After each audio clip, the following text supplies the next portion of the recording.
هو الذي أنزل عليك الكتاب منه آيات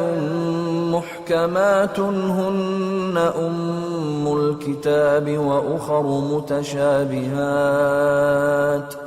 فأما الذين في قلوبهم زيغ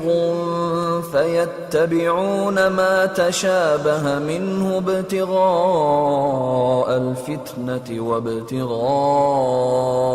تأويله وما يعلم تأويله إلا الله والراسخون في العلم يقولون آمنا به كل من عند ربنا وما يذكر إلا أولو الألباب.